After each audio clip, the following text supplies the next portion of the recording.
أعوذ بالله من الشيطان الرجيم. بسم الله الرحمن الرحيم. وإن يونس لمن المرسلين إذ أبق إلى الفلك المشحون فساهم فكان من المدحضين فالتقمه الحوت وهو مليم فلولا أنه كان من المسبحين للبث في بطنه إلى يوم يبعثون فنبذناه بالعراء وهو سقيم وأنبتنا عليه شجرة من يقطين وأرسلناه إلى 100,000 أو يزيدون فآمنوا فمتعناهم إلى حين فاستفتهم ألربك البنات ولهم البنون أم خلقنا الملائكة إناثا وهم شاهدون ألا إنهم من إفكهم ليقولون ولد الله وإنهم لكاذبون أصطفى البنات على البنين ما لكم كيف تحكمون أفلا تذكرون أم لكم سلطان مبين فأتوا بكتابكم إن كنتم صادقين.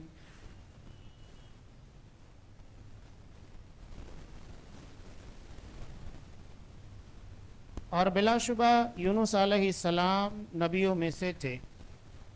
جب بھاگ کر پہنچے بھری کشتی پر، پھر قرآن اندازی بھی تو یہ مغلوب ہو گئے، تو پھر انہیں مچھلی نے نگل لیا اور وہ خود اپنے آپ کو ملامت کرنے لگ گئے.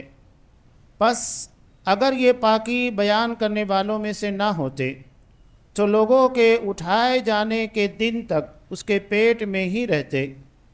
پس انہیں ہم نے چٹیل میدان میں ڈال دیا اور وہ اس وقت بیمار تھے، اور ان پر سایہ کرنے والا ایک بیلدار درخت ہم نے اگا دیا، اور ہم نے انہیں 1,00,000 بلکہ اور زیادہ آدمیوں کی طرف بھیجا. پس وہ ایمان لائے اور ہم نے انہیں ایک زمانہ تک عیش و عشرت دی. ان سے دریافت کیجئے کہ کیا آپ کے رب کی بیٹیاں ہیں اور ان کے بیٹے ہیں، یا یہ اس وقت موجود تھے جب ہم نے فرشتوں کو مؤنث پیدا کیا.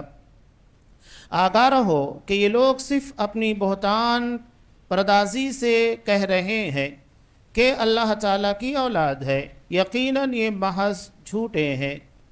کیا اللہ تعالیٰ نے اپنے لیے بیٹیوں کو بیٹوں پر ترجیح دی؟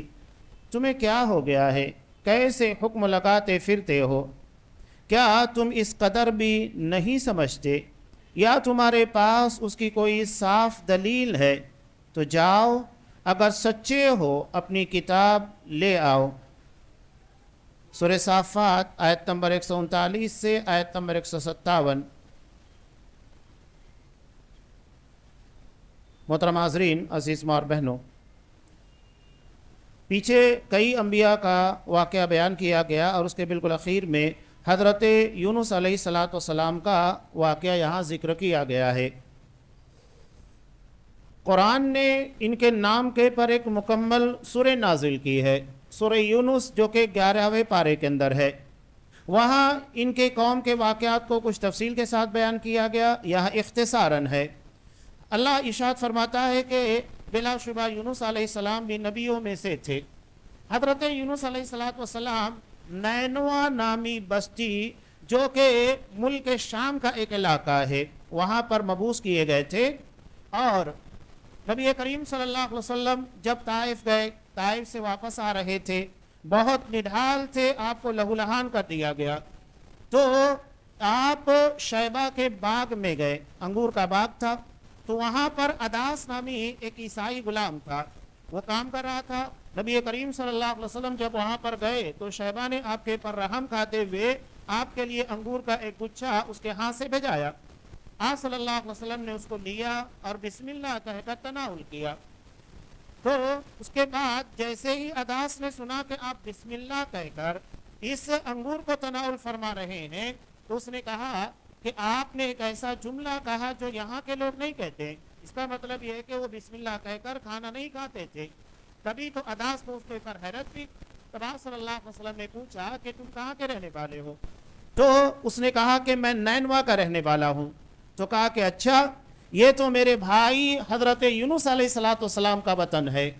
حالانکہ نینوا کے بارے میں نبی کریم صلی اللہ علیہ وسلم یا مکہ کے لوگ اچھے طریقے سے نہیں جانتے تھے، لیکن عداس نے جب یہ سنا کہ آپ صلی اللہ علیہ وسلم نے نینوا کا تذکرہ کیا اور حضرت یونس علیہ السلام کا بھی ذکر کیا، چنانچہ آپ صلی اللہ علیہ وسلم پر فدا ہو گیا. اسے آثار لگ گئے کہ آپ واقعتاً اللہ کے نبی ہیں. اور جب شیبہ نے دیکھا کہ عداس نبی کریم صلی اللہ علیہ وسلم کے ساتھ بڑے اچھے اخلاق سے پیش آ رہا ہے، تو وہ کہنے لگا لگتا ہے کہ اس کی باتوں کا اثر تمہارے پر بھی ہو گیا ہے، اس کا جادو تمہارے پر بھی چل گیا ہے. تو آپ صلی اللہ علیہ وسلم نے وہاں پر حضرت یونس علیہ السلام کا ذکر کیا. نیز آپ صلی اللہ علیہ وسلم نے یہ بھی کہا کہ کوئی مجھے یہ نہ کہے کہ میں یونس ابن متہ سے بہتر ہوں. یہ بخاری کی روایت ہے. حالانکہ اللہ تبارک و تعالیٰ نے واضح کہا تِلْكَ الرُّسُلُ فَضَّلْنَا بَعْضَهُمْ عَلَى بَعْضٍ، کہ ہم نے بعض رسولوں کو بعض کے پر فضیلت عطا کی. اور یہ بات تو طے شدہ ہے کہ تمام انبیاء اور رسول کے اندر جو کم و بیش 1,24,000، حالانکہ اس روایت کے پر کلام ہے، اس لیے میں کہہ رہا ہوں کم و بیش، اس سے زیادہ بھی ہو سکتے، کم بھی ہو سکتے، بہت بڑی تعداد میں انبیاء اور رسول دنیا کے اندر آئے.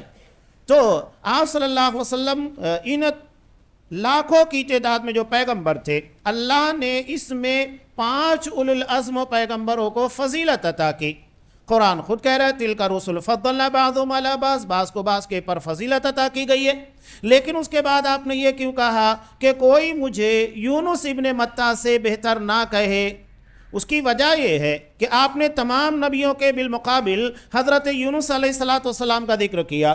آپ نے یہ نہیں کہا کہ مجھے حضرت ابراہیم سے بہتر نہ کہو، نہیں، حالانکہ آپ سید البشر ہیں، سید الانبیاء ہیں، تمام رسولوں کے، تمام نبیوں کے سردار. اس کے بعد بھی آپ صلی اللہ علیہ وسلم نے یونس ابن متہ کا خاص طور پر ذکر کر کے کہا کہ آپ مجھے ان سے بہتر نہ کہنا.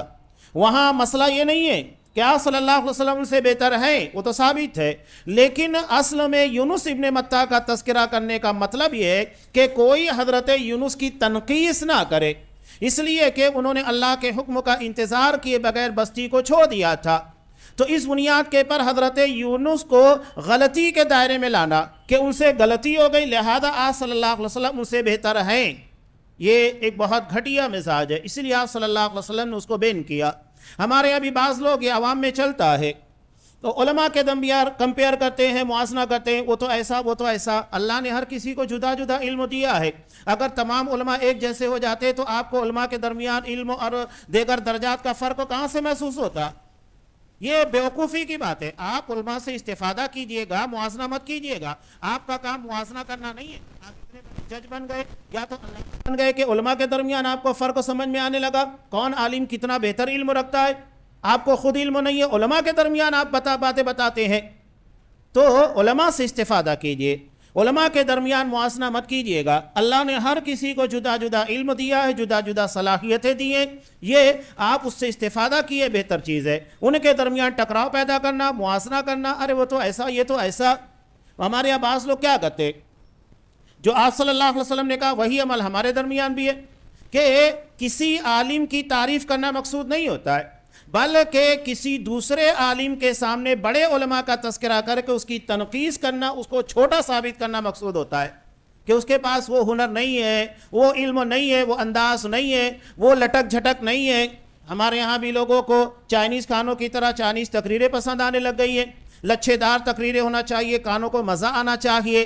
ایسے علماء کی تقاریر بہت سنی جاتی ہے. یا تو ایسا ہونا چاہیے جو آپ کو لوری سناتا ہو، گا گا کر سناتا ہو، تب مزہ آئے گا.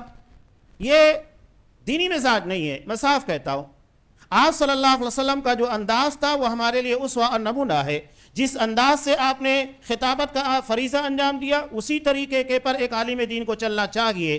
یہ نہیں کہ آپ کی تقریر کی بنیاد کے پر کتنے لوگ آپ کے فالوور بن جائیں، فین بن جائیں، آپ کو سننے لگ جائیں، یہ کمال نہیں ہے. آپ کا کام ہے لوگوں تک صحیح دین پہنچانا، لوگوں کو پسند آئے یا نہ پسند آئے. ورنہ نبی کریم صلی اللہ علیہ وسلم سے بہتر خطیب، آپ صلی اللہ علیہ وسلم سے بہتر طریقے پر سمجھانے والا کون ہو سکتا ہے؟ اس کے بعد بھی آپ کی دعوت کے پر کیچڑ اچھالے گئے، آپ صلی اللہ علیہ وسلم کو پتھروں سے مارا گیا، تو کیا آپ کہیں گے کہ آپ کی دعوت میں کمی تھی یا آپ کے جذبے میں، آپ کے اخلاص میں کمی تھی؟ نہیں، کمی لوگوں کے سمجھنے میں تھی۔ اور یہی معاملہ آج لوگوں کا بھی ہے کہ سمجھنے کی کمی، اپنی علمی کمی، اپنی کم مائگی کو علماء کے پر تھوپ دیتے ہیں۔ یہ بڑا مسئلہ ہے۔ تو آج صلی اللہ علیہ وسلم نے منع کیا کہ کوئی مجھے یونس ابن متیٰ سے بہتر نہ کہے، اور یہی ہم علماء کے درمیان بھی کہتے ہیں کہ بلا وجہ علماء کے درمیان تنازعات اور موازنہ اور رسا کشی کی بنیاد کے پر ماحول خراب نہیں کرنا چاہیے، بلکہ علمی استفادہ کرنا چاہیے، یہ ہماری ذمہ داری ہے۔ اب ہوا یوں، قرآن مجید بیان کر رہا ہے کہ حضرت یونس علیہ السلام جب بھاگ کر بھری کشتی میں پہنچے، عربی زبان کا جو ورڈ ہے ابقا، بھاگ کر گئے، یہ لفظ بتاتا ہے ایسا غلام جو اپنے آقا کی اجازت کے بغیر وہاں سے نکل گیا ہو، تو یہ اس کے لیے ورڈ استعمال کیا جاتا ہے ابقا۔ یہ لفظ بولنے سے ہی سمجھ میں آ جاتا پورا بیک گراؤنڈ کہ اصل میں آنے والا بغیر اجازت کے آیا ہوا ہے، اپنے آقا کی پرمیشن نہیں لیا ہوا ہے۔ تو یہاں قرآن مجید نے بڑے پیارے اور حسین انداز میں حضرت یونس علیہ السلام کو اس انداز سے بیان کیا کہ وہ اللہ کی اجازت، اللہ کے حکم کا انتظار کیے بغیر بستی کو چھوڑ کر چلے گئے تھے۔ اب ہوا یوں، اس بارے میں جو مفسرین بیان کرتے ہیں کہ کشتی پہلے سے بھری ہوئی تھی۔ اب حضرت یونس علیہ السلام اپنی قوم کو بڑی محنت تگ و دو کرنے کے بعد جب مسلمان نہیں ہوئے تو انہیں آثار لگنے لگا کہ اب اللہ کا عذاب آئے گا، لیکن اللہ کی اجازت جب تک نہ ملے بستی چھوڑنے کا نبی کو اختیار نہیں ہوتا۔ حضرت یونس علیہ السلام نے اللہ کی اجازت کے بغیر بستی کو چھوڑ دیا اور قوم کے لوگوں کو کہا کہ اب تمہارے پر اللہ کا عذاب آئے گا۔ اب نکل گئے، اللہ کا حکم نہیں تھا۔ چنانچہ اب آپ دیکھیے آج صلی اللہ علیہ وسلم کے بارے میں بھی کہ سارے لوگوں کو ہجرت کر کے مدینہ کی طرف روانہ کر دیا۔ حضرت ابو بکر صدیق رضی اللہ تعالیٰ عنہ اور کچھ صحابہ ہی باقی تھے جو مجبور تھے۔ تب حضرت ابو بکر صدیق نے کہا کہ اللہ کے رسول ہمیں کب اجازت کا ہے؟ کہا کہ میں اللہ کے حکم کا انتظار کر رہا ہوں، جب اللہ حکم دے گا تو ہمیں ہجرت کرنا ہوگا۔ چنانچہ جب آپ کو اجازت ملی بالکل دوپہر کے وقت جب مکہ کے لوگ آرام کر رہے ہوتے ہیں، آپ صلی اللہ علیہ وسلم ابو بکر صدیق کے گھر پر گئے اور کہا کہ ابو بکر اب مجھے ہجرت کی اجازت مل چکی ہے، اب ہمیں روانہ ہونا ہے۔ تیاریاں پہلے سے ہو چکی تھی لیکن اللہ کے حکم کا انتظار تھا۔ تو نبی اللہ کے حکم کا انتظار کرتا ہے، جب تک اللہ کی طرف سے اجازت نہیں ملتی وہ کوئی کام کے لیے اقدام نہیں کرتا۔ چنانچہ آپ صلی اللہ علیہ وسلم اس کے بعد روانہ ہوئے۔ حضرت یونس علیہ السلام نے کشتی میں جب سوار ہوئے، جب وہاں پر گئے تو کشتی پہلے سے بھری ہوئی تھی۔ اب ملاح نے دیکھا کہ ایک نیک اور بزرگ آدمی ہے تو انہیں سوار کر لیا۔ سوار کرنے کے بعد جب کشتی کچھ آگے بڑھتی ہے تو ہچکولے لینے لگتی ہے، کشتی طوفان کا شکار ہو گئی۔ ملاح نے اپنے تجربے کی بنیاد پر کہا کہ یقینی طور کے پر ہمارے کشتی کے اندر کوئی ایسا بندہ ہے جو اپنے آقا، اپنے مالک کی اجازت کے بغیر اس میں سوار ہوا ہے، جس کی وجہ سے سارے لوگوں کے پر یہ مصیبت اور پریشانی لاحق ہو گئی ہے۔ چنانچہ اس نے کہا کہ اب کس کو پکڑا جائے، کون ہے؟ اصل میں اس نے قرآن اندازی کی۔ قرآن اندازی کرنے کے بعد حضرت یونس علیہ السلام کا نام آیا، لیکن ان کے آثار سے اسے ڈاؤٹ ہو رہا تھا کہ اتنے نیک بندے ایسے نہیں ہو سکتے ہیں۔ چنانچہ دوبارہ بلکہ 3 مرتبہ قرآن اندازی کی، تینوں مرتبہ حضرت یونس علیہ السلام کا ہی نام آیا۔ چنانچہ انہیں کودنے کے لیے مجبور کیا گیا اور وہ کشتی سے کود گئے۔ جیسے ہی وہ کشتی سے کودتے ہیں قرآن مجید کہتا ہے فَالْتَقَمَهُ الْحُوتُ۔ حوت عربی زبان میں کہتے ہیں ویل مچھلی کو، بہت بڑی مچھلی۔ ایک بہت بڑی مچھلی نے انہیں نگل لیا زندہ، وَهُوَ مُلِيمٌ، اور وہ اپنے آپ کو ملامت کر رہے تھے، یعنی انہیں اپنی غلطی کا احساس تھا کہ مجھے یہ کام نہیں کرنا تھا، اللہ کے حکم کا انتظار کرنا تھا، اس کے بعد نکلنا چاہیے تھا، اپنے آپ کو ملامت کر رہے تھے۔ اب یہاں حضرت یونس علیہ السلام کتنے دن مچھلی کے پیٹ میں رہے، 2 دن 4 دن یا ہفتہ بھر، اس کے بارے میں کوئی روایت صحیح طور کے پر نہیں ملتی ہے۔ کچھ روایتیں 2-4 دن کی بھی ملتی ہے لیکن وہ ثابت نہیں ہے۔ تو بہرحال قرآن مجید نے جو بیان کیا کہ وہ مچھلی کے پیٹ سے نکلنے کے بعد انتہائی کمزور ہو چکے تھے، بلکہ چلنے پھرنے کے قابل بھی نہیں تھے، اس سے معلوم ہوتا ہے کہ وہ یقینی طور کے پر کچھ مدت تک رہے، جس کی بنیاد کے پر ان کی انرجی اتنی ختم ہو چکی تھی کہ وہ چلنے پھرنے کے قابل نہیں تھے۔ کچھ مدت گزارنے کے بعد ہی ایسا ہو سکتا ہے، ورنہ اگر آدمی 2 دن 3 دن مچھلی کے پیٹ میں رہے یا بھوکا رہے تو اس کی کنڈیشن ایسی نہیں ہوتی ہے کہ وہ چل پھر نہ پائے۔ تو اس کا مطلب ہے کہ وہ 3-4 دن یا جو بھی اللہ نے مدت طے کی تھی اتنا اس کے اندر رہے، اور اس کے بعد اللہ نے انہیں نجات عطا کی۔ یہاں آج کے زمانے کے کچھ لوگ کہتے ہیں کہ کسی زندہ انسان کا مچھلی کے پیٹ میں کئی دنوں تک زندہ رہنا ممکن ہی نہیں ہے۔ یہ سائنسی تجربات ہے۔ دیکھیے سائنس ہمیں صرف اتنا بتاتی ہے کہ ہاں اس کی وجہ یہ اور اس کی وجہ سے یہ ہوا، لیکن اس کے پیچھے کیا ہے؟ اب ہمارے یہاں مثال کے طور پر یہ بتایا جاتا ہے کہ بارش، یہ سمندر کے آبی بخارات کے ذریعے بادل بنتا ہے، بادل کے ذریعے بارش ہوتی ہے، یہ ہم کو اتنا بتایا جاتا ہے۔ لیکن سوال یہ ہوتا ہے کہ یہ سارا سسٹم کون چلاتا ہے؟ کس نے پانی کے اندر آبی بخارات کے اندر تبدیل ہونے کی صلاحیت رکھی؟ یہ سسٹم کس نے بنایا؟ ہمارے یہاں جو موسم ہوتا ہے 3-4 مہینے کا، سردی، گرمی اور بارش، اور اپنے وقت کے مناسبت کے اعتبار سے آنا اور جانا، یہ کون طے کرتا ہے؟ کیا یہ سب اپنے آپ ہوتا ہے؟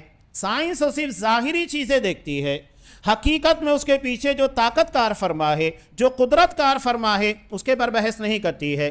تو اصل چیز یہ، اب آپ خود غور کیجئے کہ ماں کے پیٹ میں ایک بچہ جب اس کی روح پھونکی جاتی ہے 4 مہینے کے بعد، اس کے بعد سے وہ زندہ ہوتا ہے، سانسیں لے رہا ہوتا ہے، اور 5 مہینے تک تقریباً اپنے ماں کے پیٹ میں زندہ رہتا ہے، سانسیں لے رہا ہوتا ہے۔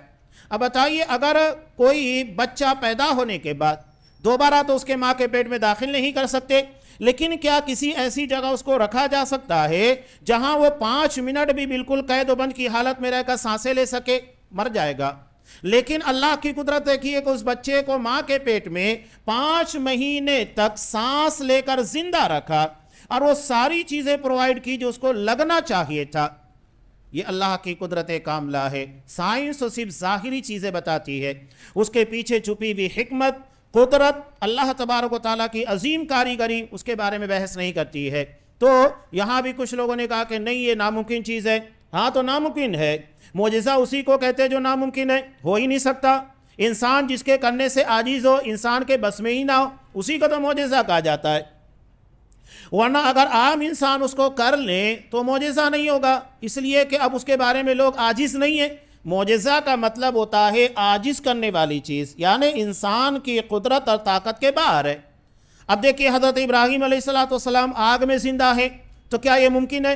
وہ بھی 50 دنوں تک رہے، اتنی طویل مدت تک اس کے درمیان رہے، وہ کتنی بڑی آگ رہی ہوگی، اس کے درمیان اللہ نے ان کو 50 دنوں تک زندہ رکھا، ورنہ عام انسان کے لیے تو ناممکن چیز ہے۔ اور یہاں بھی دیکھیے کہ حضرت یونس علیہ السلام کئی دنوں تک مچھلی کے پیٹ میں، ایک تو مچھلی کا پیٹ ہے، سمندر کی گہرائی ہے، آکسیجن ہے، کھانا پینا کچھ بھی نہیں تھا، اللہ نے زندہ رکھا۔ تو اللہ جس کو زندہ رکھنا چاہے رکھتا ہے، اور نہیں رکھنا چاہے تو انسان مر جاتا ہے۔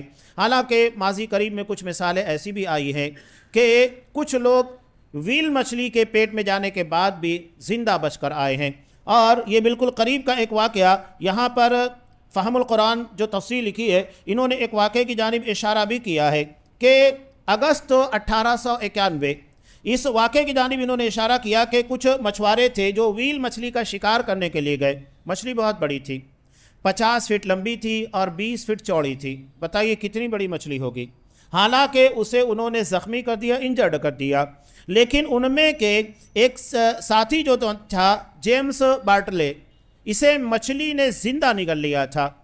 اب ہوا یوں کہ 2 یا 3 دن کے بعد، پورے 60 گھنٹوں کے بعد، یہ تقریباً 2 دن سے زیادہ کا دورانیہ تھا، 2.5 دنوں کے بعد وہی مچھلی ساحل سمندر کے پر مری ہوئی ملی، اور مری ہوئی مچھلی کے پیٹ کو جب چاک کیا گیا تو اس کے اندر سے جیمز بارٹلے زندہ نکلا۔ کتنے دنوں تک تھا؟ 2.5 دنوں تک مچھلی کے پیٹ کے اندر تھا۔ تو اللہ کو بتانا مقصود ہے کہ اللہ جس کو زندہ رکھنا چاہے رکھے۔ اور بھی کچھ واقعات اس طرح کے پیش آ چکے ہیں کہ زندہ انسان مچھلی کے پیٹ میں جا کر بھی نہیں مرتا ہے، اللہ اگر اس کو زندہ رکھنا چاہے اس کی موت واقع نہیں ہوتی ہے۔ بہرحال حضرت یونس علیہ السلام قرآن مجید کہہ رہا ہے لَلَبِثَ فِی بَطْنِ فلولا انہ کان من المسبحین، کہ اگر وہ تسبیح بیان کرنے والے نہ ہوتے تو قیامت تک مچھلی کے پیٹ میں رہتے، قیامت تک، الی یوم یبعثون، اللہ قیامت تک انہیں مچھلی کے پیٹ میں رکھتا، مرتے نہیں، زندہ رہتے قیامت تک، ہزاروں سال کا وقفہ ہو جاتا۔ یہ اللہ کی قدرت کاملہ ہے۔ 2-4 دن کی بات کرتے ہو، اللہ قیامت تک انہیں مچھلی کے پیٹ میں زندہ کر رکھنے کی صلاحیت رکھتا ہے، طاقت رکھتا ہے۔ لیکن وہ مسبح تھے، مسبح تسبیح بیان کرنے والے، اللہ کو ہر عیب سے پاک قرار دینے والے۔ یہ جو تسبیح ہے اللہ کو بہت پسند ہے۔ جو اللہ تبارک و تعالیٰ نے جن کلمات کے پر بہت زیادہ اجر و ثواب رکھا ہے، الحمدللہ، اللہ اکبر، اس میں ایک سبحان اللہ ہے۔ اللہ کی تسبیح بیان کرنا یہ چیز اللہ کو بہت پسند ہے، اور اللہ اس کے پر اتنا اجر دیتا ہے جس کے بارے میں بندہ تصور نہیں کرتا ہے۔ اب یہ تسبیح کیا تھی؟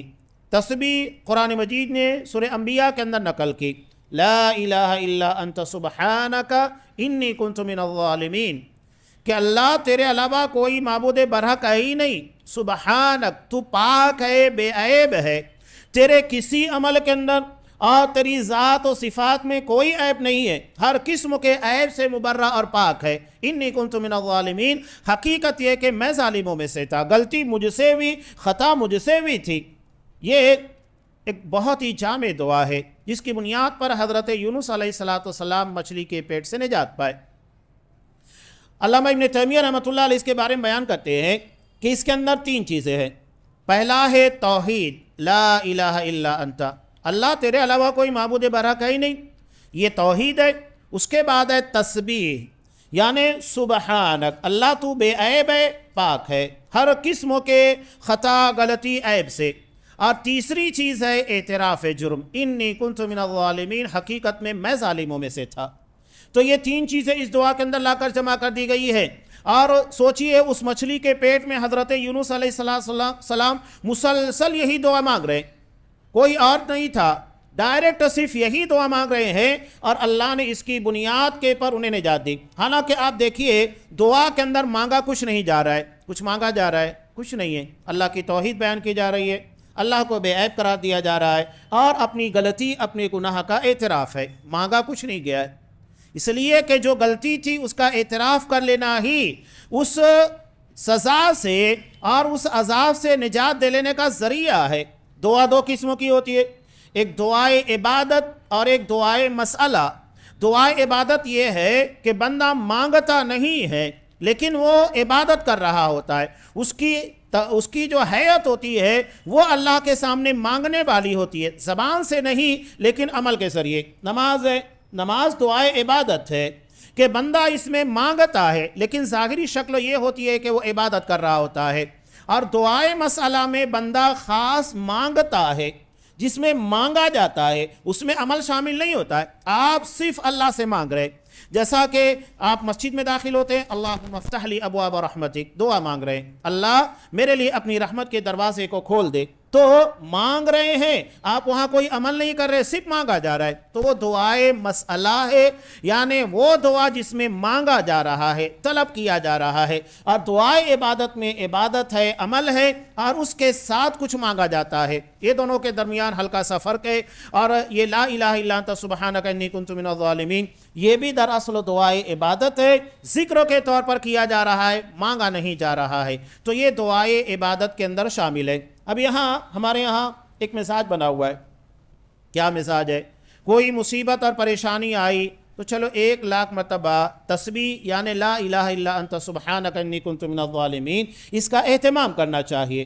خواتین میں چنے کے پر پڑھ کر پھر اس کو پتہ نہیں کیا لے جا کر کرتے، صدقہ کرتے، جو بھی کرتے ہیں، کیا یہ طریقہ آپ صلی اللہ علیہ وسلم سے ثابت ہے یا اس کی شریعت میں کوئی گنجائش ہے؟ نہیں۔ آپ صلی اللہ علیہ وسلم نے ذکر اذکار کے طریقے بھی بتائے۔ وہ دارمی کی روایت یاد رکھیے، حضرت عبداللہ بن مسعود رضی اللہ تعالیٰ عنہ نے جب مسجد نبی کے اندر دیکھا کہ ایک آدمی کہہ رہا ہے کہ 100 مرتبہ لا الہ الا اللہ پڑھو، تو لوگ 100 مرتبہ لا الہ الا اللہ پڑھ کر اسے کنکریوں کے پر یا دانوں کے پر گن رہے تھے۔ اس کے بعد وہ کہتا کہ 100 مرتبہ اللہ اکبر پڑھو، 100 مرتبہ الحمدللہ پڑھو۔ حضرت عبداللہ ابن مسعود رضی اللہ تعالیٰ عنہ آئے اور کہا کہ ابھی نبی کے صحابہ کی وفات نہیں ہوئی، نبی کے صحابہ موجود ہیں، نبی کے کپڑے بوسیدہ نہیں ہوئے، اور تم نے نبی کے دین میں ایک نیا طریقہ ایجاد کر لیا میں نہیں جانتا کہ تم صحابہ سے زیادہ دین جاتے ہو یا تم سے بڑا جاہل اور گمراہ کوئی ہوگا۔ اس کے بعد ان تمام لوگوں کو مسجد نبی سے باہر کرا دیا، حالانکہ وہ کہہ رہے تھے ہم تو تسبیح پڑھ رہے ہیں، ہم اللہ کی تکبیر، اللہ کی حمد و ثنا بیان کر رہے ہیں۔ مسئلہ اللہ کی حمد و ثنا، اللہ کی تسبیح کا نہیں ہے، مسئلہ ہے طریقے کا، کہ آپ صلی اللہ علیہ وسلم نے وہ طریقہ بتایا کہ نہیں بتایا۔ اب نماز، اگر کوئی بندہ عشاء کی نماز میں 4 کے بجائے 5 رکعت پڑھنے لگے اور کہے کہ میں تو 1 رکعت زیادہ ہی پڑھا، نماز ہی ہے نا، اس میں کیا ضرورت مسئلہ ہے، تو آپ کیا کہیں گے؟ آپ صلی اللہ علیہ وسلم نے وہ 5ویں رکعت نہیں پڑھی ہے، لہذا آپ کی نماز ہی باطل ہے۔ اگر کوئی یہ ارادہ کرے اور یہ کہے کہ نہیں میں 4 کے بجائے 5 پڑھوں گا، تو اس کی 4 بھی نہیں مانی جائے گی، اس لیے کہ وہ نبی کے طریقہ عبادت کے اندر، سنت کے اندر خلل ڈال رہا ہے۔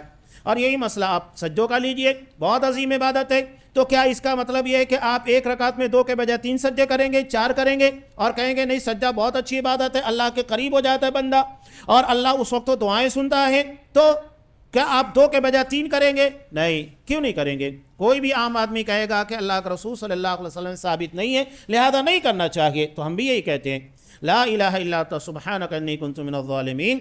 یہ دعا ہے، ذکر ہے، آپ کبھی بھی پڑھ سکتے ہیں، بغیر تعداد کو متعین کیے ہوئے پڑھ سکتے ہیں، لیکن اس کی ایک تعداد متعین کرنا، ایک طریقہ متعین کرنا، یہ آپ صلی اللہ علیہ وسلم کی سنت کی مخالفت ہے، تو نبی کی سنت کی مخالفت کی وجہ سے وہ چیز رد ہو جائے گی، اور وہی بات یہاں پر ہم کہہ رہے ہیں۔ ہاں، آپ صلی اللہ علیہ وسلم نے اس کے بارے میں ایک بات بیان کی، لا الہ الا انت سبحانک انی کنت من الظالمین، کہ بندہ اگر کوئی دعا مانگ رہا ہے، مثال کے طور پر آپ کو رزق چاہیے، اللہ سے دعا مانگ رہے ہیں، اولاد چاہیے دعا مانگ رہے ہیں، دنیا کی کوئی پریشانی ہے اسے نجات چاہ رہے ہیں، جو بھی دعا مانگ رہے ہیں اس کے ساتھ اس دعا کو جوائنٹ کرنا ہے، یعنی جو دعا آپ کو مانگنا ہے مانگیے، اللہم اسألک الہدی والتقی والعفاف والغنی، مانگیے، اور اس کے بعد اس دعا کو شامل کیجئے، لا الہ الا انت سبحانک انی کنت من الظالمین، شامل کر لینا اس کو، تو اس دعا کی قبولیت کی امید بڑھ جاتی ہے۔ یعنی جو دعا آپ کو مانگنا ہے مانگیے گا، لیکن ساتھ میں اس کو شامل کرنے کا آپ نے حکم دیا، تو اس سے دعا کی قبولیت کی امید بڑھ جاتی ہے، تو یہ لا الہ الا انت سبحانک انی کنت من الظالمین کی برکت ہے۔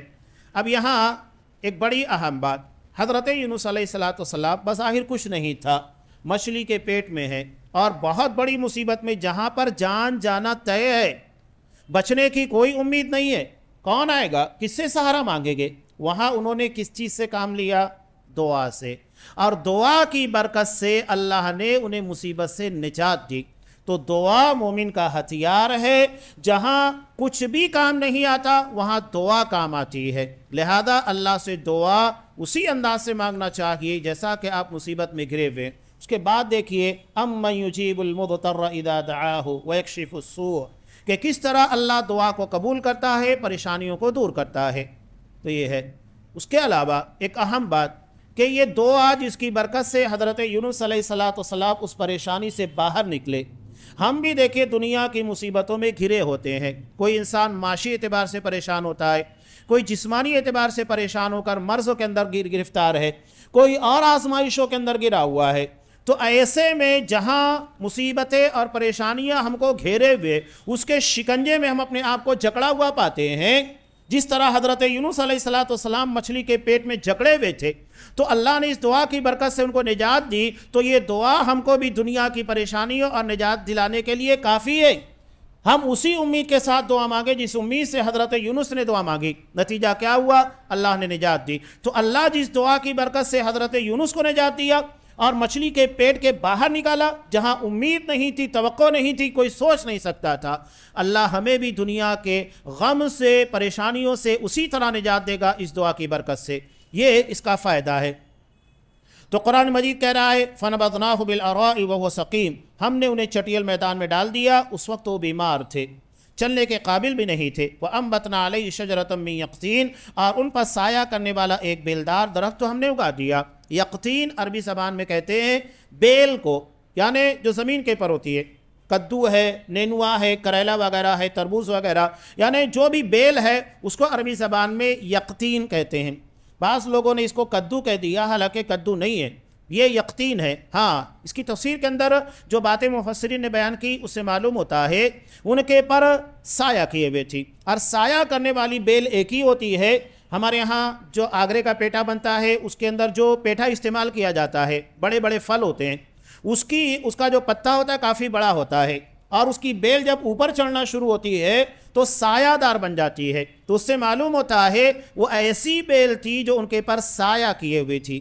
تو قرآن نے وہی کہا وَأَرْسَلْنَاهُ إِلَىٰ مِائَةِ أَلْفٍ أَوْ يَزِيدُونَ، چنانچہ ہم نے 1,00,000 بلکہ اور زیادہ آدمیوں کی طرف بھیجا۔ بہت بڑی بستی تھی نینوا، 1,00,000 سے زیادہ لوگوں کی آبادی تھی، وہ لوگ مسلمان ہوئے اور اللہ نے ایک مدت تک کے لیے ان کو مہلت دی۔ اب یہاں مشرکین کے ایک عقیدے کا قرآن مجید نے رد کیا۔ انہوں نے نعوذ باللہ اللہ کے بارے میں کہا کہ اللہ نے فرشتوں کو اپنی بیٹیاں بنا لیا ہے۔ تو قرآن نے اس کے بارے میں سوال کیا ام خلقنا الملائکۃ اناثا، ٹھیک ہے آپ لوگ کہتے ہو کہ فرشتے اللہ کی بیٹیاں ہیں، وہم شاہدون، تو کیا یہ فرشتوں کی پیدائش کے وقت وہاں موجود تھے؟ جب موجود نہیں تھے تو کیسے کہہ رہے ہو فرشتوں کو تم نے دیکھا ہے؟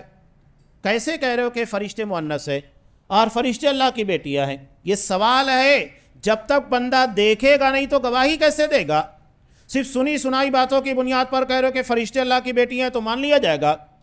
تو یہ بہت خطرناک عقیدہ تھا۔ قرآن نے کہا کہ چلو ٹھیک ہے، تم اپنے لیے لڑکیاں ناپسند کرتے ہو، پیدا ہوتی ہے زندہ درگور کر دیتے ہو، اور بیٹے پسند کرتے ہو، لیکن اللہ کے لیے لڑکیاں منسوب کر رہے ہو۔ یہ عجیب و غریب قسموں کی تفریق ہے۔ اللہ کے لیے جو چیز ناپسند کرتے ہو وہ منسوب کر رہے ہو اور اپنے لیے بیٹے بنا رکھے۔ قرآن نے اسی کا یہاں پر رد کیا، لیکن ایک بات یاد رکھیے، قرآن آگے جو باتیں بیان کر رہا ہے وہ اسی تناظر کے اندر ہے۔ اللہ کے بارے میں کوئی بھی بات، یہ بہت خطرناک ہوتا ہے کہ آپ بغیر علم کے کہیں، آپ کو علم نہیں ہے اور کہہ رہے ہیں، یہ بہت سنگین جرم ہے، چھوٹا جرم نہیں ہے۔ بلکہ سورہ اعراف میں اللہ نے بڑے بڑے گناہوں کا تذکرہ کیا، شرک کا بھی تذکرہ کیا۔ وہاں آخر میں اللہ نے کیا کہا وَأَن تَقُولُوا عَلَى اللَّهِ مَا لَا تَعْلَمُونَ، سارے گناہوں کے بعد سب سے بڑے گناہ کا تذکرہ کیا کہ تم اللہ کے بارے میں وہ کہو جو تم جانتے نہیں، علم نہیں ہے اور اللہ کے بارے میں کہہ رہے ہو۔ تو یہ بہت سنگین جرم ہے، چھوٹا سا جرم نہیں ہے۔ ہم دین کے نام کے پر پتہ نہیں کیا کیا بیان کرنے لگ جاتے ہیں، تو کیا یہ چلے گا؟ حدیث میں آتا ہے، قرآن میں آتا ہے، بول کر نکل جاتے ہیں۔ یا ہم اپنی آپسی گفتگو کے اندر کہتے ہیں میں نے فلاں سے سنا۔ علم جب تک نہیں ہے، علم کا مطلب ہوتا ہے پختہ یقین، جس کے بارے میں آپ کو ڈاؤٹ نہ ہو وہ علم ہوتا ہے۔ ڈاؤٹ ہے، سنی سنائی بات ہے، پختگی نہیں ہے اور اس کے بعد آپ باتیں کہہ رہے ہیں تو یہ مانا نہیں جائے گا۔ یقین ہونا چاہیے کہ ہاں یہ اللہ کا کلام ہے، دین کی بات ہے، کوئی حدیث ہے جو میرے علم کے اندر پختگی کے ساتھ ہے، تب آپ اس کو کہیے، ورنہ دین کے نام کے پر اس طرح کی اٹکل پچو باتیں نہیں چلتی ہے۔ چھوٹا جرم نہیں ہے، بہت بڑا جرم ہے۔ تو مشرکین مکہ نے اللہ کے بارے میں جو بات کہی اور ان کے عقائد کو قرآن آگے بیان کر رہا ہے، تو یہ سورہ کا آخری حصہ ہوگا انشاءاللہ جو ہم آئندہ درس میں بیان کریں گے۔ اللہ سے دعا ہے کہ اللہ تبارک و تعالی ہمیں دنیا کے ہموم اور غموم سے بچائے۔ جس طرح لا الہ الا انت سبحانک انی کنت من الظالمین، اس کی برکت سے اللہ نے حضرت یونس علیہ السلام کو نجات دی، اللہ اسی کی برکت سے ہمیں دنیا کی پریشانیوں سے نجات عطا فرمائے۔ آمین۔ وآخر دعوانا ان الحمدللہ رب العالمین۔